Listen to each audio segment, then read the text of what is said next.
Like to take a look at the news. Terrorists blow up Central America and leave a note.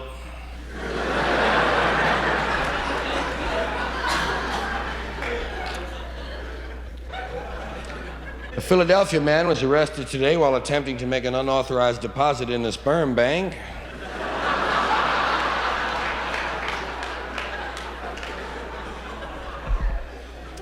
Silent film star Mark Dunbar died today. In Hollywood, he had no last words. However, he did make several gestures. San Diego freeway was the scene of a freak accident today as 6 freaks in a camper crashed into 3 freaks in a van.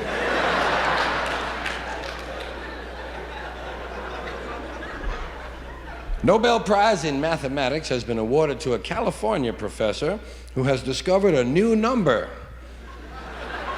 The number is Bleen, which he claims belongs between 6 and 7. Medical researchers have discovered a disease which has no symptoms. It is impossible to detect, and there is no known cure. Fortunately, it is confined to New Jersey.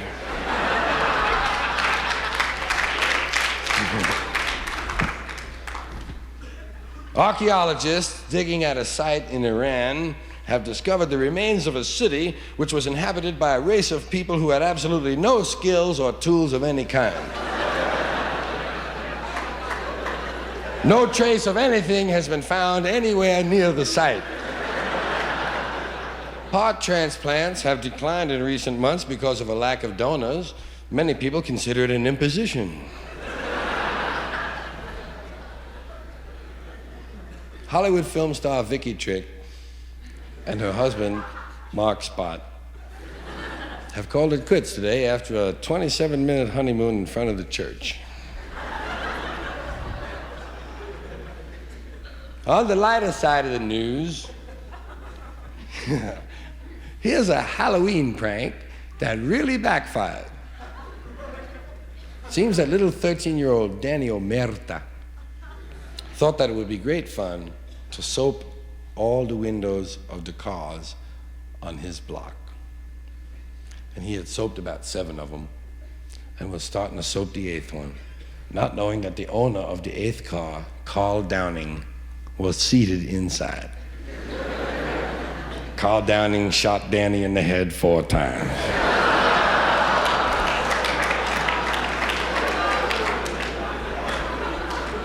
And in Cleveland today, 27 people suffered 12 hours of continuous whiplash when a man claiming to be the devil hijacked a roller coaster.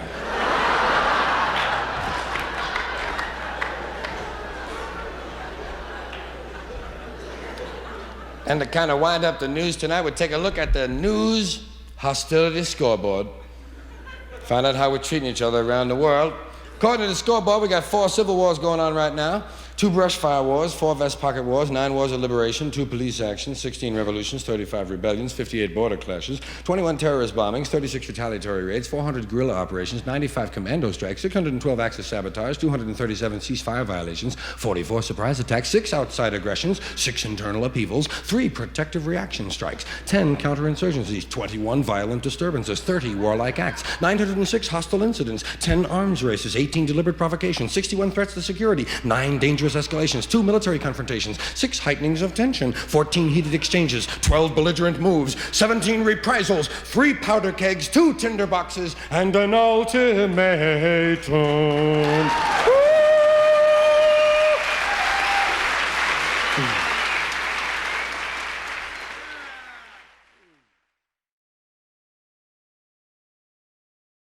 Me and my friend Billy Heaney, we're about the same age, you know, I'm 37, man. It was about 10 years ago. We're about 27, you know? And we were hanging around in the bar where we grew up. And so we were talking to each other, you know, reminiscing. And specifically one night, at this particular time, me and Heaney were reminiscing about teenage masturbation. Plain old adolescent hardcore jacking off, man. That's all I was gonna do. We were, you know, talking about little secrets and shit and everything. We were older now and everything. And we were talking about who you used to think of Because we didn't know that we fantasized. We thought we thought about people. A lot of guys thought about movie stars, and a lot of guys thought about girls in the neighborhood. I always did because they seemed more possible, you know? Hey, this could happen. Brings you up a few, doesn't it? And while we're talking, this was so beautiful, because it wouldn't be funny if he didn't really say it to me. And he says, "Did you ever do Betty Ryan?" I said, "Yeah." He said, "How was she, man?"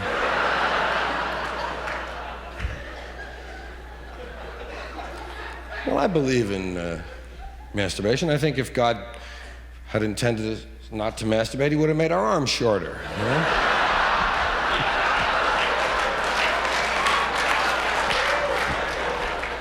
Hey, I can't reach nothing. Come here.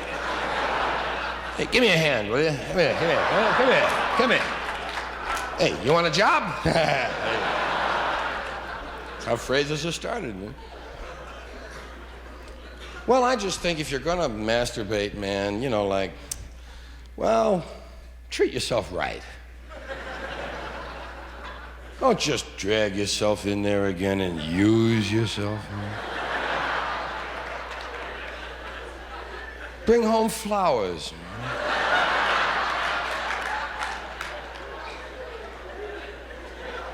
How about a movie and a quiet dinner for one?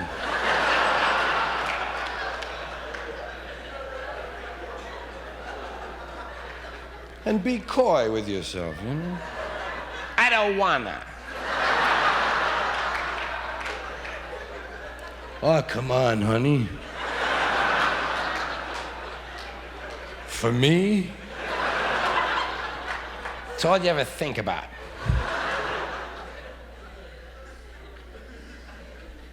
One thing I never did was accept money from myself, you know? I never bought any, boy. One time I caught myself with another hand.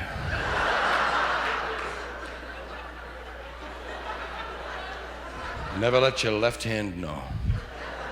Big trouble. There's another little part of pre-adolescent sexuality, pre-adolescent good feelings. Something just on the threshold of innocence and wonder. And so it's a little girl getting involved with the banister. It's quite innocent, it's quite nice. It's quite okay, but it's especially built for her. Young males can go up against any flat surface they want. Little girl seeks the banister out, the banister knows. The banister is sensitive to all of this. But you'll see the girl over there. What are you doing at the banister? Just talking, Mom.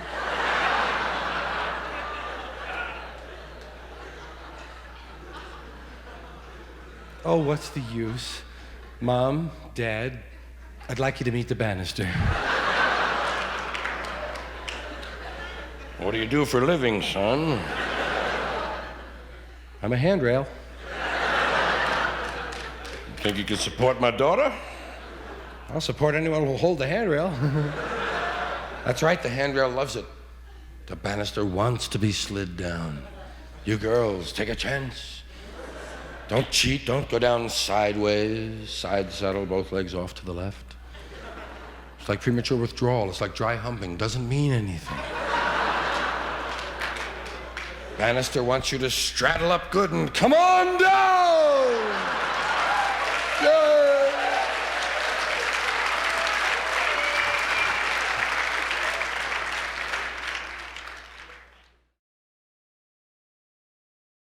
This is something you can do for practical humor.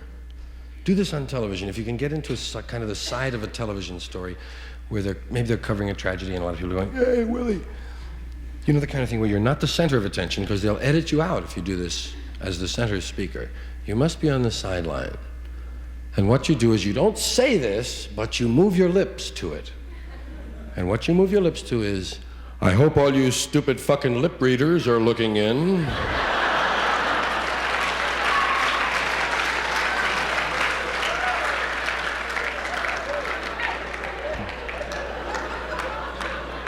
Have you ever tried backing out of Jack in the Box, man? Fucking great. But here's what you can do at Jack in the Box. This is a good fun thing. Or if you have any drive-in restaurant in your area, you drive into the first Jack in the Box and you say to Jack, you give Jack your order. Hi, Jack! Hey! And you give Jack your order and you drive up, and when the guy opens the window, he hands you a bag and he says, $2.52. You pay him and you leave and you go to the nearest Jack in the Box. And you walk right up there and you give Jack your order, you give him the same order. And you drive up, and when the guy opens the window, you hand him the bag and say, $2.52.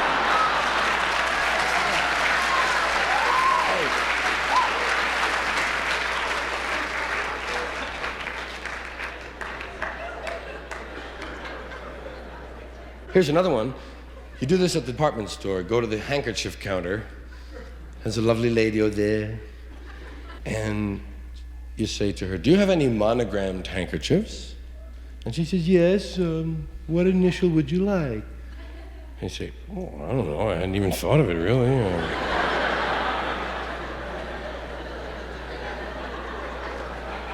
I don't know, give me an R or an L, 2 P's, a Q. Hey, whatever's not moving, let me have it. You make that lady's life. Not just her day. For Thanksgiving, generations to come, she'll be sitting there saying, did I tell you about the weirdo that came in? You'll be famous forever, man. You can make a person's life, all right? I'll tell you something I'm gonna do. This is a real mental hot foot. What I wanna do is I wanna have my car rigged up so that I have a white cane with a red tip on each of the fenders. And I'm gonna put on dark sunglasses and drive very rigidly.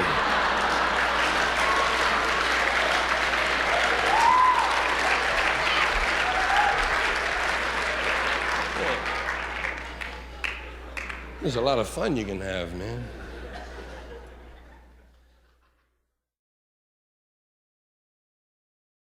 Please return the stewardess to her original upright position. Their airline always disappointed me. They don't have a drug stewardess. They have an alcohol stewardess. Champagne, red wine, white wine. White wine, champagne. White wine, champagne. Red wine, white wine, champagne. Red wine, white wine. Red wine, white wine, white wine, champagne. Champagne, white wine, red wine, white wine. Red wine, white wine, champagne. Champagne, white wine. White wine, red wine, champagne, white wine. I think they could spare one girl to come down the aisle, PCP, trips, coke, smoke, shit, drinks to get high. Because getting high on the plane used to be half the fun. You can't smoke in the lavatories at all anymore, not even Virginia Burley. So if you're going to smoke a joint, better be an old pro. Smoking, or rather getting high on the airplane, I like that better because of the semantic possibilities.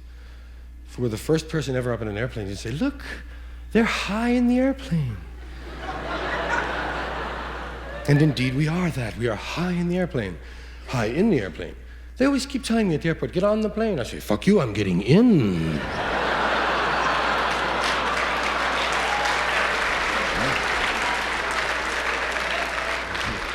Let the daredevils get on.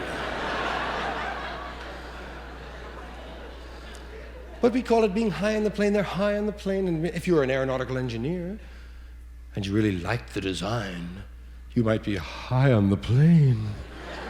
And then if you got high on the plane, you'd be triple high on the plane, unless you had got high before you got on the plane.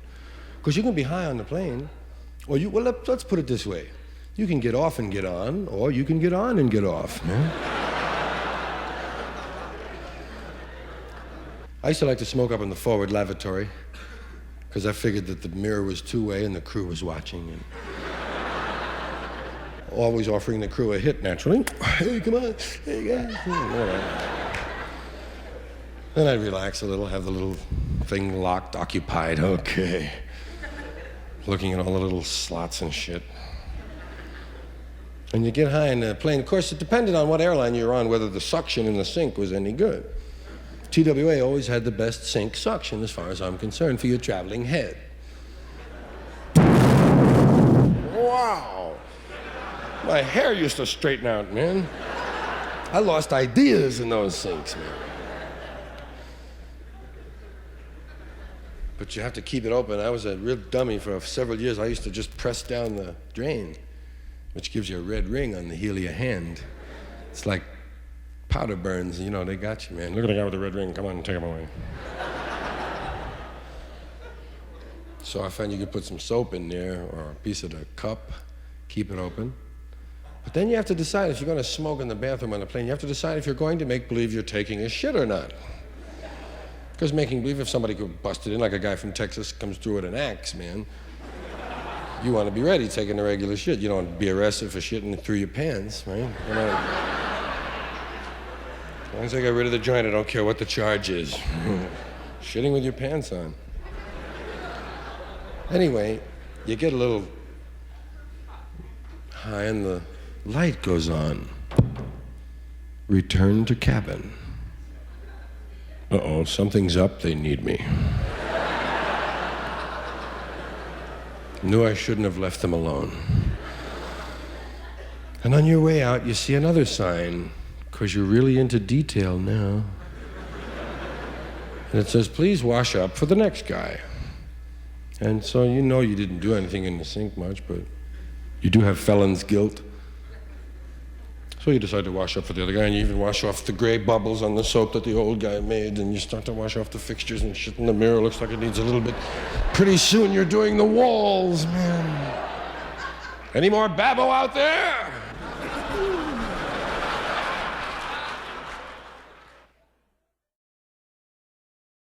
Anything that we all do and we never talk about is funny, man. Have you ever been making out with someone and one of you has a snot that's whistling?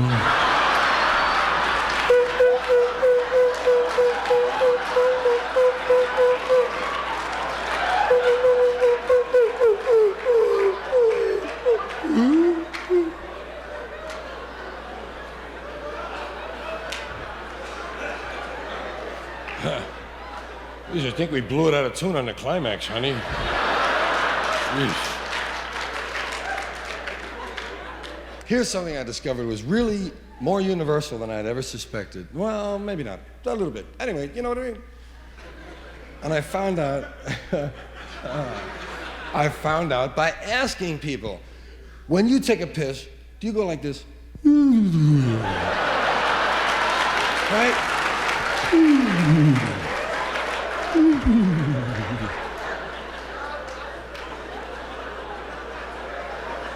I found out even women do that, man.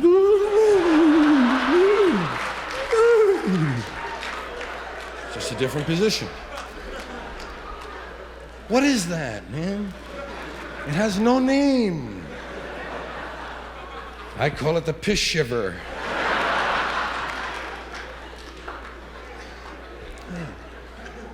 It's nature's way of shaking off.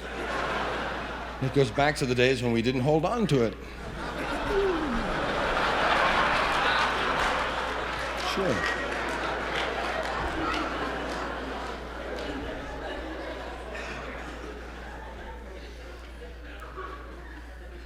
Isn't that funny how we say take a shit and take a piss? You don't take them, you leave them.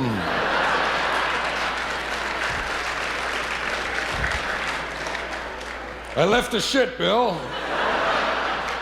Jeez, where'd you leave it this time?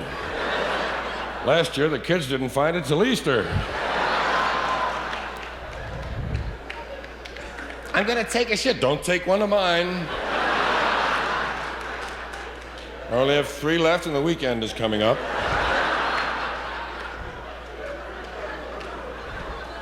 Why don't you go home and take one of your own shits? I was always taking my shits. When I have to take a shit at the airport,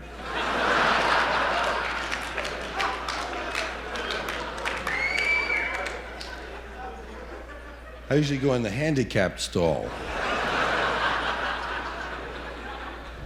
First of all, it's free, you know.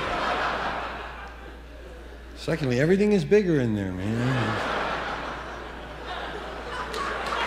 Yeah, your feet don't even touch the ground, man. You feel like Shirley Temple. Waiting for Raymond Burr. Let me in there.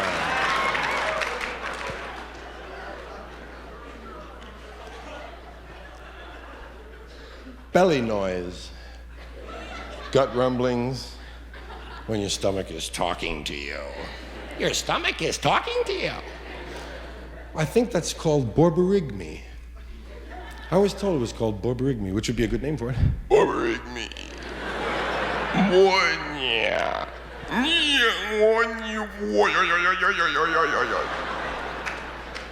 That's a familiar one, right? Did you ever notice that one bubble sounds a lot like the last one did? It goes the same way, past the corn, around the peas, under the beef, over the gravy. One of the great times that your stomach does a lot of this orating is when you're sitting in the dentist's waiting room. Everything is quiet, man. You're reading Cuspid Annual, and your stomach is showing off or attracting attention. Saying things like, "We're poor. We're poor." And you try to shuffle the book and go.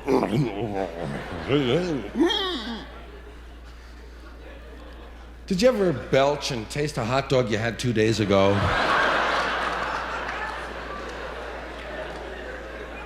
Hey, that was almost puke.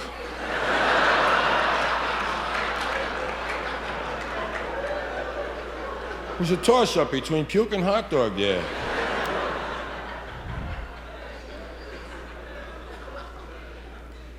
In New York, if you spit in the subway, it's a $50 fine. Vomiting is free, man.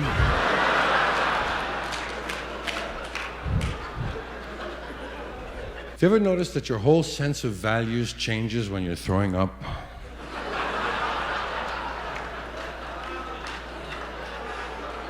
I don't care about my shoes.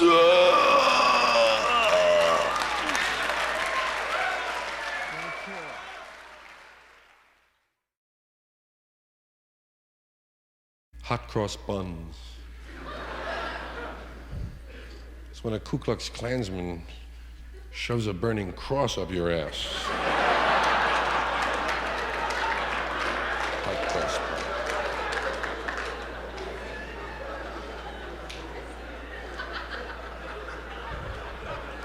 Hot water heater. We have a hot water heater. What the hell do you need with that? Hot water doesn't need heating.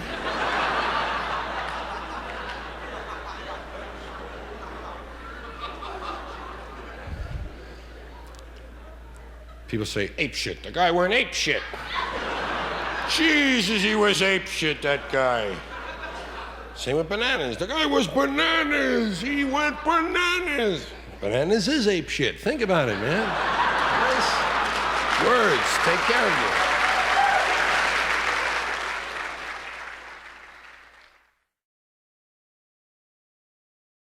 Names are a part of words. Hey, names have a real impact, though. Names have emotional value, especially names that are attached to products or people or really things that are bigger than just stuff. But holy moly, product names. For instance, if Janitor in a Drum made a douche, nobody would buy it, man.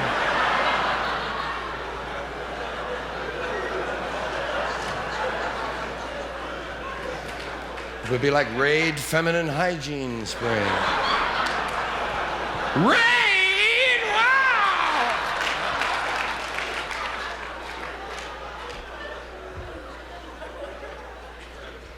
They call them feminine hygiene sprays. They're underleg deodorants, and they never recognize that. Well, I think lesbians should have a perfume called Fuck Off, Mister.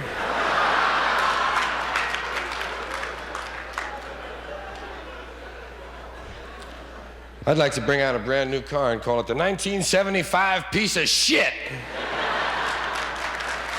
Right?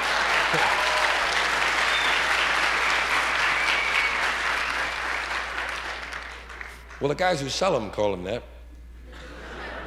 Here's a nice little turd coupe. And don't forget the big country shit box. Call them shit boxes, man. Whose turd is that? That's my trade-in, sir. Well, get it away from the sign, man. They'll think we sell them things here. Here's a nice little shit box, drive it off the lot. You get the full guarantee. If it breaks in half, you get to keep both halves. I would like to have a baseball team and call it the Milwaukee Beer Farts.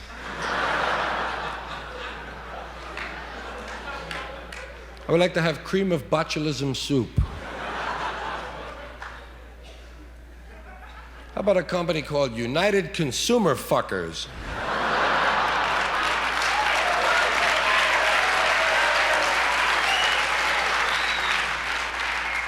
Football team names, man. I'm tired of Panthers and Tigers and Wildcats.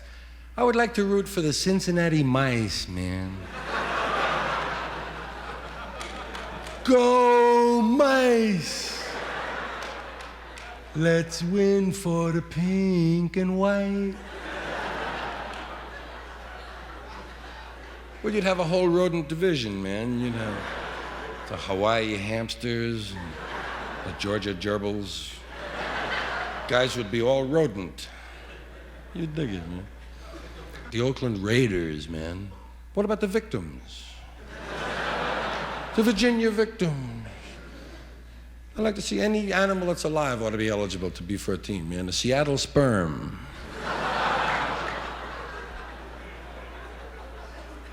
The Texas tumors, man. How about the Kansas City crabs? Huh? Well, the crabs were all over the Cowboys today, Bill. Yes, indeed.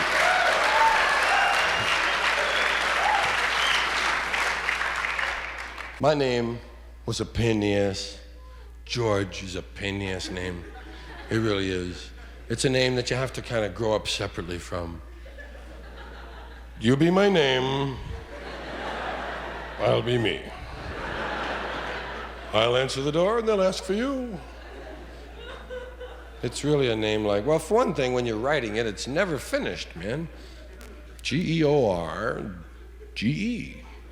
O-R-G-E-O-R-G-E-O-R-G-E-O-R-G. You feel incomplete, you know? Then they start whipping the little poem on you, the little chant. Georgie Porgy. Nobody else in the world has a goddamn song like that. Ned, Don, Arlo, Whitney, Dan, Phil, Gabriel, Stan, Wally, Ernest, Duke, Ned. It's a different Ned. None of them had goddamn songs. Georgie Porgy. Georgie Porgy, pudding and pie. First thing you do is lay a symbol on me I don't understand. What am I, a raisin? Pudding and pie? Jesus. Kissed the girls. Yeah. And made them cry. Oh, no.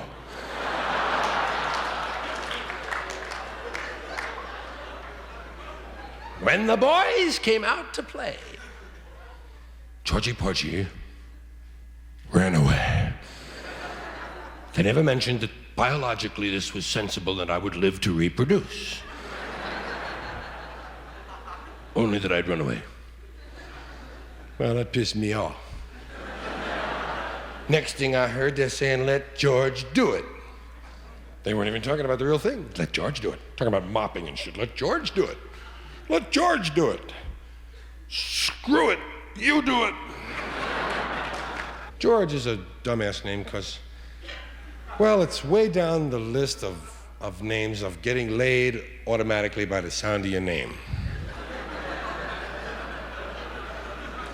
Some people have said there is no such list. Of course there is.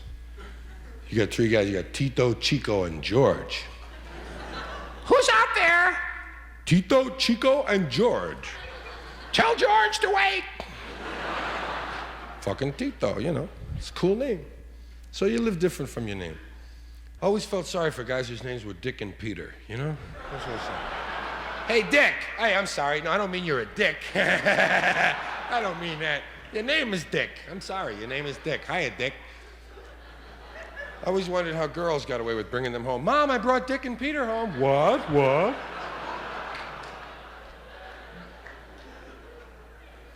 I know a guy, his first name was Ed. He was so cool, he spelled it with a hyphen. It's kind of nice, you know?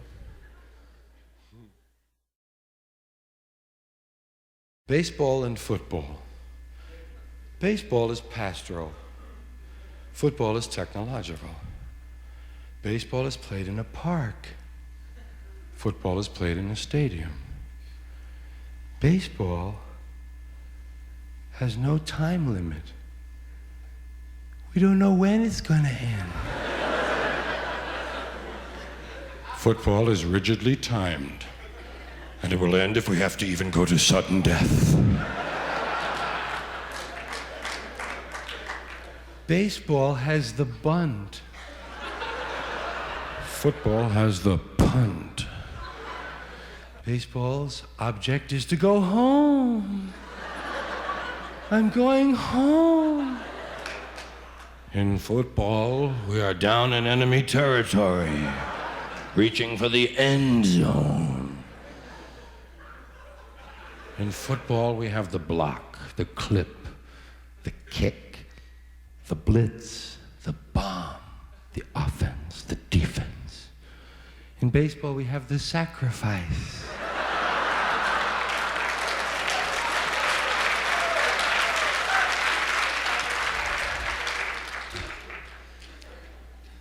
And in baseball, you make an error. In football, you pay a penalty.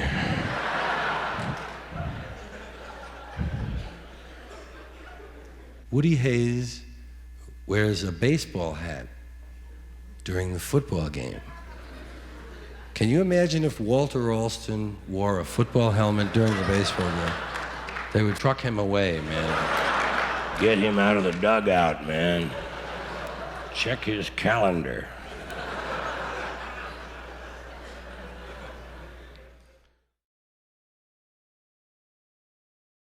Football is weird anyway, man. Football is because we're Europe Junior. We came from Europe, man. We're Europe Junior. We really got it all down. We play the Europe game. What is the Europe game? Let's take their fucking land. You'll marry the Queen of Sweden and have a boy, and we'll merge with Australia, and we'll sell out to the Germans, and we'll give the Russians back, and we'll take this from France and merge with Italy and take that from the other people in the Swiss and work together, and you'll be the green on the map, and we'll be the pink, and you'll be the blue. That's what we did here, man. What is football? Our national pastime game now. It is. And what is it really except 11 people line up, beat the shit out of the other guys, and take their land? It's a ground acquisition game. Except we only take it 10 yards at a time. That's what we did to the Indians. Work them a little bit at a time. First down in Pennsylvania. Midwest to go. Yeah, football is really, well, they moved the hash marks in.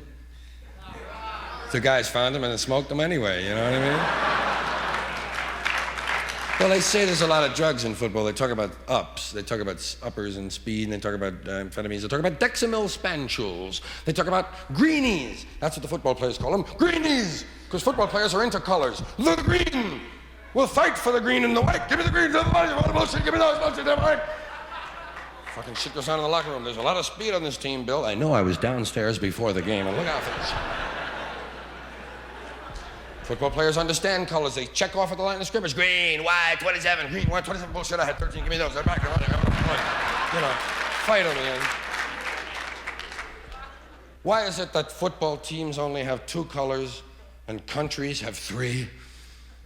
Why should a football player sing to the red, white, and blue and then get his ass kicked for just the red and the blue? Football colors are bullshit anyway. When I was in high school, they said we were fighting for the cardinal and gold. It was red and yellow, man. Fucking red and yellow. Cardinal and gold, my ass. I always wanted to go to a high school where the colors were ultraviolet and flesh tone. And we'll win for the flesh. The big flesh wave rolled down the field today. Flesh colored Band-Aid. That's another thing we left the blacks out of, man. Didn't consult them at all. Flesh color. We didn't even consult the whites on that one. You ever noticed them Band-Aids? I don't know anybody that color.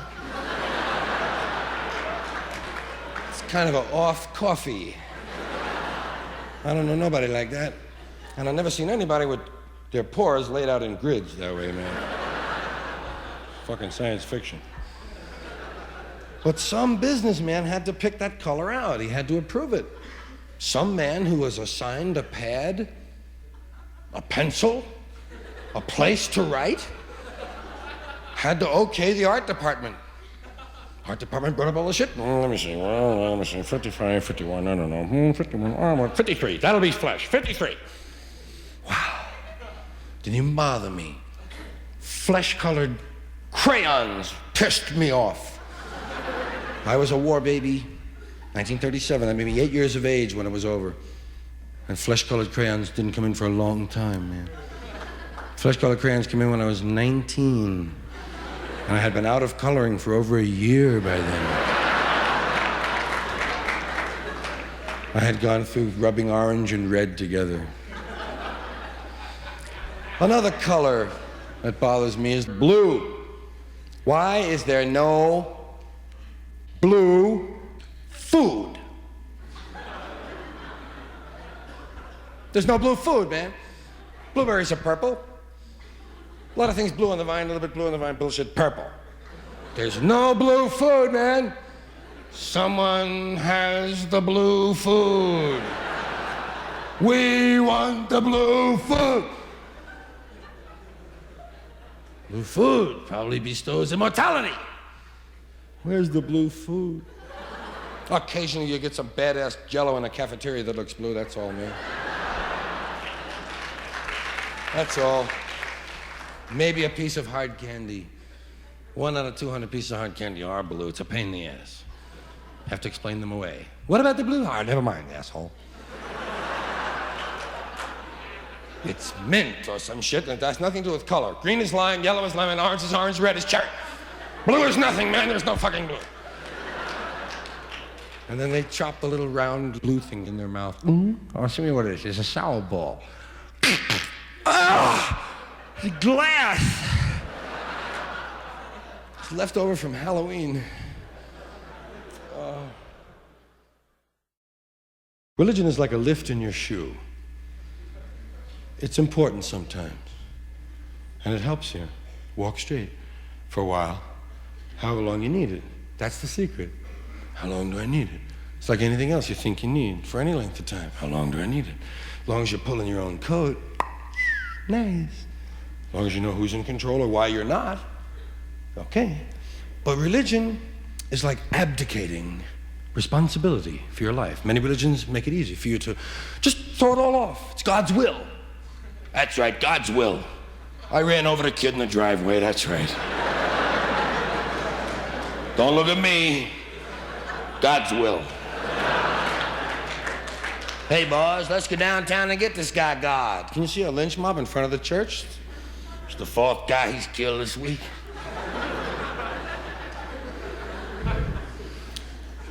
God is a cool guy. He really couldn't have time for all we lay on him. I mean, all the stuff that we say, we describe him, you know, we walk around, and one of the things we say is that he knows everything. God knows everything.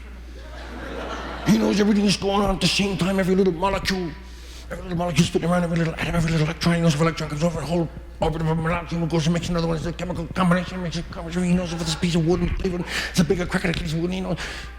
What a workload this must be. Can you picture God on Monday morning?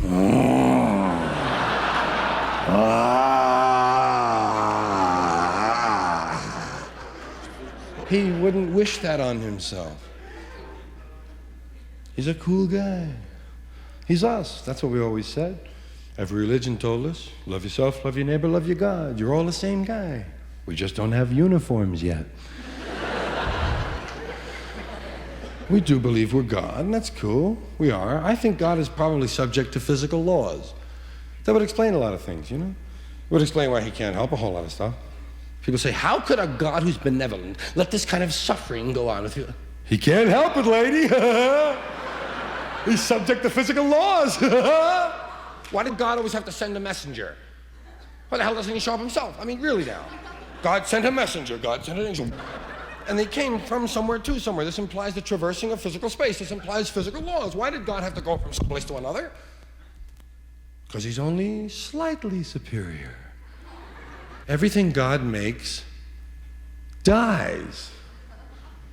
You sure? So far, everything? Right. Every tree so far, every little hog.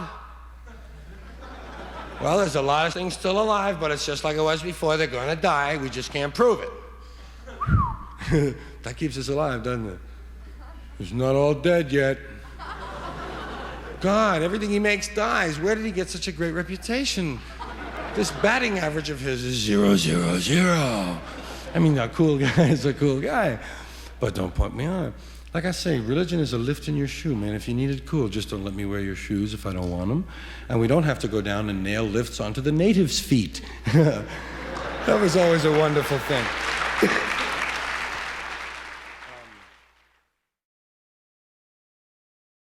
We have also met on the AM radio dial, especially in the middle of it. On the large radios, all of the zeros are there. 700, 800. On small radios, it says 6. Conrad, 7, 8, 9, 1, 0, 1, 1, 1, 1, 4, 1, 1, 6. The big radios, but all of them, those stations between 600 and 800, were always widely spaced apart.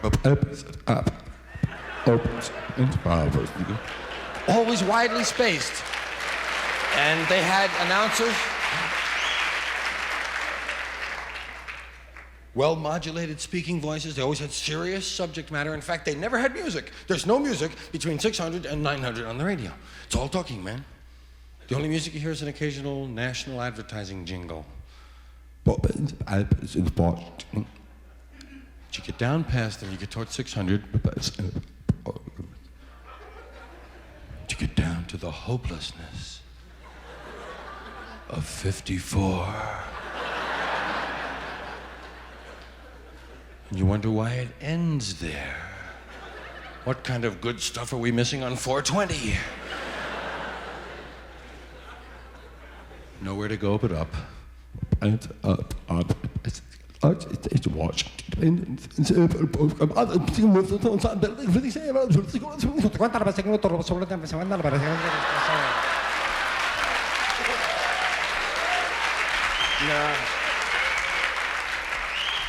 Thank you. Do you ever dial someone on the phone and forget who you're calling?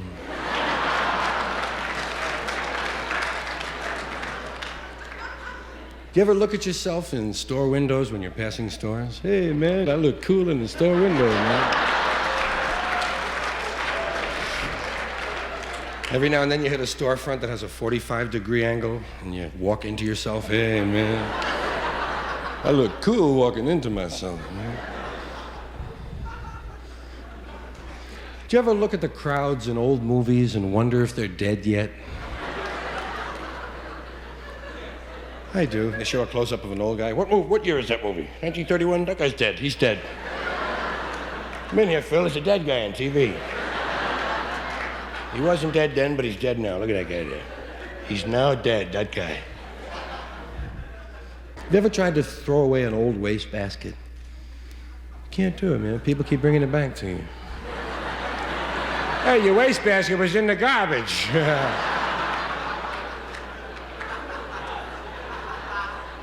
You have to really stomp on it to throw it away, you know? Close the hole so it's not useful anymore. You ever hear this in your house? Where's the good scissors?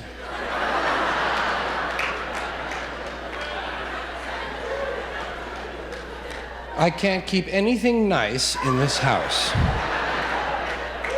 And I want my good tape measure back. Oh, the good tape measure, not the one with 38 inches missing in the middle, right? Here's something you hear. Mostly men say this around the house. Who stole my underwear? Somebody stole my underwear. Which ones? This week's underwear. You know, they came in here and they went right for the underwear. And that's all they took. It was a surgical strike. Bacon. Have you ever noticed that underneath all the neat horizontal strips, sweet, nice, neat, underneath there's always one weird piece of bacon?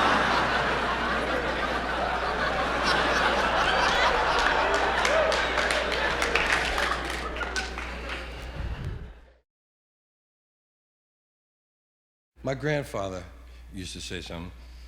My grandfather used to say, "Get the fuck out of my way, man!"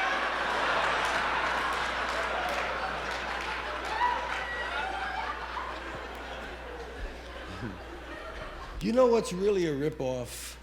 Buying flowers. They're free, man. But we buy them. Not only that, we buy them and we bring them home and they die.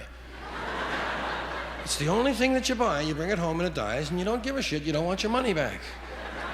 I'd be down to the florist in a minute. Fuck you, give me my money, these things die. You kidding me? We are really getting screwed a lot of ways. You realize how many peanuts elephants owe us? As a group, we have never gotten any of these peanuts back. I'm down 23, 24 bags myself, man. We fucking pull our peanut Ozies. We got the elephants by the balls, man. What do dogs do on their day off? They can't lie around. That's their job, man.